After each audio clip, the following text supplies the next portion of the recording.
Өзің көріп куә болған дуаланған туысқан сіңілім жайлы әңгімелеп беруді ұйғардым. Бұл оқиға осыдан 6 жыл бұрын Семей қаласында болған еді. Өзім Семей қаласында студент болдым. Сол кездері менімен қатарлас ағайындарымыздың Сәуле есімді қыз оқыды. Сәуледей әдемі қыз көрмеген шығармын. Хор қызындай десем артық айтпаспын. Көркіне ісі сай қыз болды. Оқуда озат, бойы ұзын, талдырмаш қызды барлығымыз жақсы көрдік. Өзі сонымен қатар қылықты қыз еді. Ол студенттер жатақханасында тұрды. Анда-санда бір-бірімізге қонаққа барып кездесіп жүрдік. Бір күні ол маған қалалық Бауыржан есімді жігітпен танысқанын, ол жігіттің өз сезімін білдіріп жүргенін айтты. Өзіне сондай қатты ұнамайтынын да жасырмады. Мен өз Ақбоз атты ханзадамды әлі кездестірген жоқпын деп күліп қояды. Осылайша Бауыржан Сәуленің артынан қалмай екеуі киноға барып, анда-санда қыдырып жүрді. Бауыржан ауқатты жанұяда тәрбиеленген, өз дегенін жасайтын ерке жігіт еді.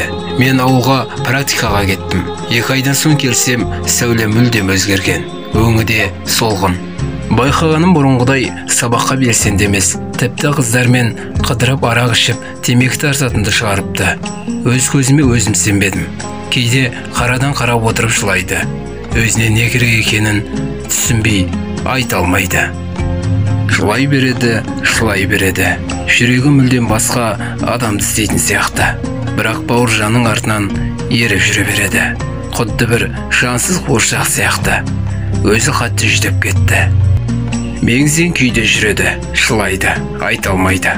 Ал анау Бауыржан Сәуленің қасында жүргеніне мәз. Осылайша күндер өтіп жатты.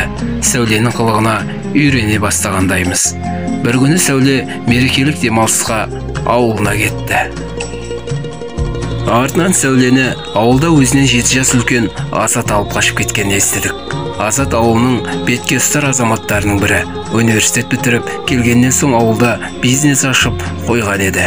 Жігіттікке тән қасиеттері көп. Азатты бүкіл ауыл сыйлайтын. Азат Сәулеге мектеп қабырғасынан ғашық болған еді. Негізі Сәулеге де ұнайтын еді. Сәуле мен Азаттың үйлену тойы өткеннен соң Семейге көшіп келді. Бірақ Сәуле бұрынғы ауруына қайта көшті. Жылау, не керек екенін айта алмай жылайды.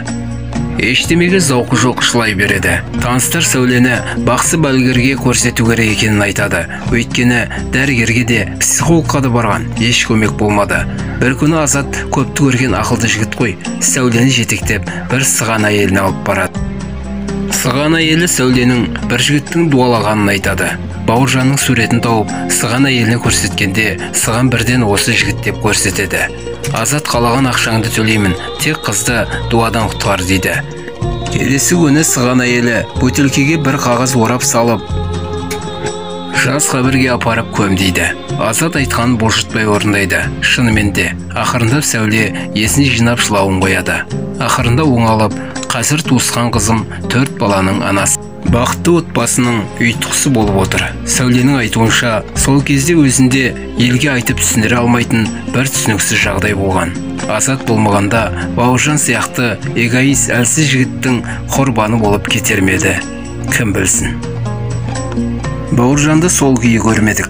Негізі Семей өңірінде татарлар көп. Сол кездері бірге оқитын татар қыздары жігіттерді өздеріне қаратып алу үшін сол татар кемпірлерге барып жүретін еді. Оларға ол үйреншікті істей, ұялмай ашық түрде айтып отыратын. Мектеп жасындағы қыздары да солай жасап жүргенін көргенім бар. Тіпті бір жігітті емес бірнеше жігітті өздеріне қаратып алу үшін олар да оп-оңай сол татар кемпірлердің үйіне қарай тартатын.